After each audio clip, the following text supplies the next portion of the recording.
Hello दोस्तों, स्वागत है आप सभी का अपने यूट्यूब चैनल बाल स्टूडियो में। तो दोस्तों, आज हम लोग इस वीडियो में देखने वाले क्लास 10 के एनसीईआरटी के बिहार बोर्ड के भूगोल के पार्ट 1 भारत संसाधन उपयोग के भूमि संसाधन देखने वाले।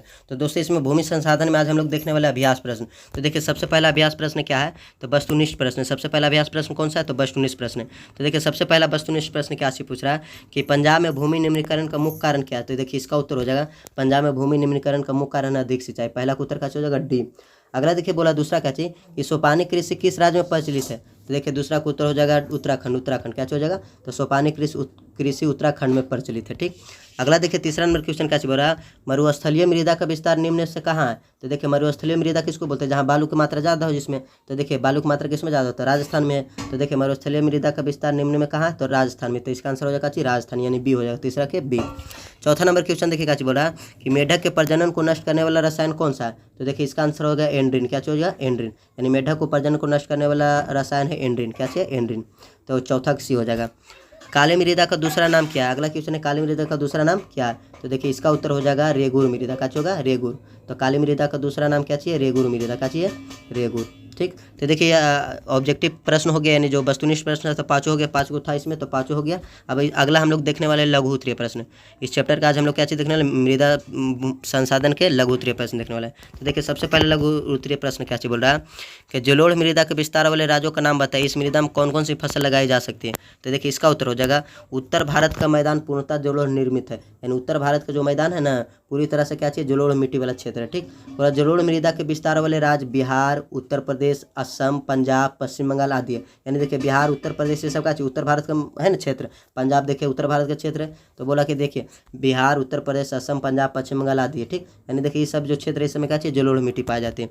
बोला क्या चाहिए कि इस प्रकार के मिट्टी में देखिए गन्ना, चावल, गेहूं, मक्का, दलहन जैसी फसलों के लिए उपयुक्त मानी जाता है। यानी जलोढ़ मिट्टी में देखिए कौन कौन सा फसल उपजाई जाती है, तो गन्ना, चावल, गेहूं, मक्का, दलहन जैसी फसल उपजाई जाती है। तो ये हो गया आपका पहला नंबर क्वेश्चन का उत्तर।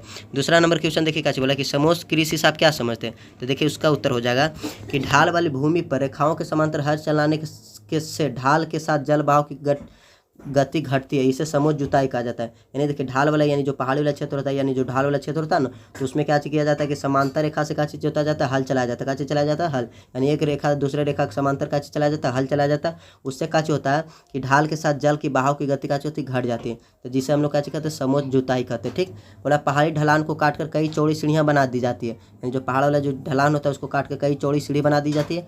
बोला ढाल वाली भूमि पर समोच्च रेखाएं बना देती है, और ढाल वाली भूमि पर क्या बना दी जाती है, समोच्च रेखाएं। और इसी तरह ढाल वाली भूमि पर समोच्च कृषि की जाती है, यानी समोच्च रेखा का एक मतलब समांतर रेखा बना दी जाती है। समांतर रेखा आप लोग मैथ में पढ़े हो ना, तो ये समांतर रेखा बना दी जाती है। तो उसी पर क्या चीज चलाया जाता है, हल चलाया जाता है। तो उसी को हम लोग बोलते हैं क्या चीज, समोच्च कृषि कहते हैं। क्या कहते हैं, समोच्च कृषि। तो देखिए, इस प्रकार से समोच्च कृषि की जाती है। तो ये हो गया आपका दूसरा नंबर क्वेश्चन का उत्तर।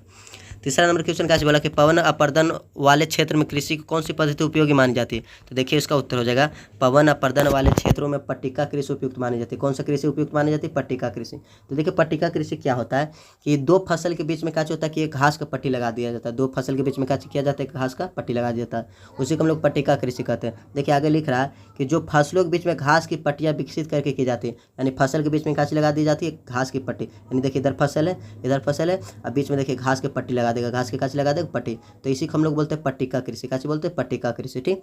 बोला सोपान कृषि अपर्दन को नियंत्रित करते बड़े खेतों की पट्टियाँ, बड़ी खेतों को पट्टियाँ में बांट दिया जाता है। फसलों के बीच में घास की पत्तियाँ लगाई जाती है, पट्टियाँ होगा। ठीक। तो देखिए, फसल यानी कि बोले ना अभी बताया कि फसलों के बीच में मान लीजिए इधर गेहूँ है और इधर क्या चाहिए, चावल है। मान लीजिए इधर गेहूँ है और इधर चावल है। क्या चाहिए, मतलब मान लीजिए दोनों साइड गेहूँ में रहेगा, चावल नहीं होगा, दोनों साइड में क्या रहेगा, गेहूँ के बीच में क्या लगा दिए जाते हैं, घास का पट्टी लगा दिया जाता है। तो उसी को हम लोग बोलते हैं पट्टिका कृषि। तो देखिए, पट्टिका कृषि का होता है कि पवन अपर्दन वाला क्षेत्र, यानी पवन अपर्दन नहीं होता। ठीक। तो हो गया आपका तीसरा नंबर क्वेश्चन का उत्तर। अब देखिए, चौथा नंबर क्वेश्चन क्या बोल रहा है कि भारत के किस भाग में नदी डेल्टा का विकास हुआ है, यहाँ की मिट्टी की क्या विशेषता है। तो इसका उत्तर हो जाएगा पूर्व तटीय मैदान, विशेष करके महानदी, कृष्णा, कावेरी, गोदावरी नदियों के डेल्टा भी जलोढ़ मिट्टी से बनी है। यानी देखिए, पूरब तट के जो मैदान है ना, खास करके महानदी वाला जो मैदान है, कृष्णा नदी के जो किनारे वाला मैदान है, कावेरी के किनारे वाला मैदान है, गोदावरी नदी के किनारे वाला जो मैदान है ना, जो डेल्टा है ना, उसी में जलोढ़ मिट्टी बनी है। जो डेल्टा किससे बनी है? जलोढ़ मिट्टी से बनी। बोला जलोढ़ मिट्टी बहुत अधिक उपजाऊ होती है। जलोढ़ मिट्टी में पोटास, फास्फोरस और चूना जैसे तत्व की अधिकता होती है, जो इसको चावल, गेहूँ, गन्ने, दलहनी फसल आदि के लिए उपयुक्त मानी जाती है। तो ये देखिए आपका हो गया चौथा नंबर क्वेश्चन का उत्तर। 5वां नंबर क्वेश्चन क्या बोला कि फसल चक्र मृदा संरक्षण में किस प्रकार सहायक है। तो देखिए सबसे पहले जानते हैं कि फसल चक्र क्या है। तो देखिए क्या है कि दो फसलों के बीच में एक दलहन फसल लगाना ही फसल चक्र कहलाता है। यानी कहे का मतलब देखिए कि इधर 2 फसल लगा दीजिए, मान लीजिए इधर भी गेहूँ है, अब बीच में दाल लगा दीजिए। दाल का एक मतलब इधर मसूर लगा दीजिए या तो चना लगा दीजिए। तो देखिए 2 फसल के बीच में क्या चीज़ दलहन फसल लगाते हैं ना, तो इसी को हम लोग बोलते हैं फसल चक्र बोलते हैं। क्या बोलते हैं? फसल चक्र। बोला मृदा का संरक्षण में किस प्रकार से है। तो देखिए मृदा के संरक्षण में किस प्रकार से है।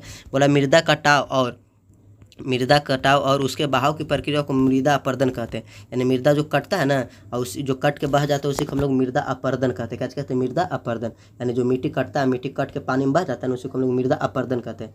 पूरा मृदा के बनने और अपरदन की क्रिया साथ साथ चलती रहती है। यानी एक तरफ देखिए मिट्टी बनते रहता है, एक तरफ क्या होता है कि मिट्टी कटते रहता है। तो ये दोनों क्रिया हमेशा साथ साथ चलती रहती है और दोनों में संतुलन होता है। और दोनों क्या होता है? संतुलन होता है। बोला फसल चक्र द्वारा ही मृदा के पोषणीय स्तर को बरकरार रखा जाता है। यानी क्या किया जाता है कि फसल चक्र द्वारा ही हम लोग मिट्टी को पोषणीय स्तर को काची रख सकते हैं? बरकरार। यानी कहे मतलब 2 फसल के बीच में एक दलहन फसल लगा लेंगे ना, तो उससे क्या होगा कि मिट्टी का पोषणीय स्तर क्या होगा? बरकरार रहेगा। बोला गेहूँ, कपास, मक्का आदि के लगातार उगाने से मिट्टी में ह्रास उत्पन्न होता है। यानी देखिए गेहूँ, कपास और मक्का बार बार लगाएगा ना, तो क्या होगा कि मिट्टी का जो उर्वरक शक्ति क्या हो जाता है? कम जाता है। उससे हम लोग बोलते हैं मिट्टी में ह्रास उत्पन्न होता है। ठीक। बोला इसे दलहन पौधों की खेती द्वारा पुनः प्राप्त किया जा सकता है। यानी देखिए क्या चाहिए कि गेहूँ चावल लगाए हर एक साल लगा रहे हैं ना लगातार, तो बीच बीच में हम काची लगा कि दलहन पौधा लगाना चाहिए। काची लगाना चाहिए? दलहन पौधा। कहने का मतलब मसूर लगाइए, चना लगाइए। चना मसूर लगाने से क्या होगा कि आपका खेती में पुनः उर्वरक शक्ति जो खो गया था ना, पुनः उर्वरक शक्ति वापस आ जाएगा। बोला अतः फसल चक्रण मृदा संरक्षण में उपयोगी होता है। यानी फसल चक्रण किसको बोलते हैं? यानी जो 2 फसल के बीच में एक दलहन फसल लगा तो उसको ना फसल चक्रण बोलते हैं। तो दलहन फसल लगावे इसका होता है कि मिट्टी को उर्वरक शक्ति वापस चलाता है। ठीक। तो ये फसल चक्रण से हम लोग मृदा को संरक्षित कर सकते हैं। तो ये आपका 5वां नंबर क्वेश्चन का उत्तर। तो दोस्तों लघु उत्तरीय में टोटल 5 प्रश्न था, 5वां हम बता दें दोस्तों। अगर आपको वीडियो पसंद आएगा तो इसको लाइक कीजिएगा और चैनल को सब्सक्राइब कीजिएगा, दोस्तों में शेयर जरूर कीजिएगा और कमेंट जरूर कीजिएगा। ठीक। तब तक के लिए थैंक यू।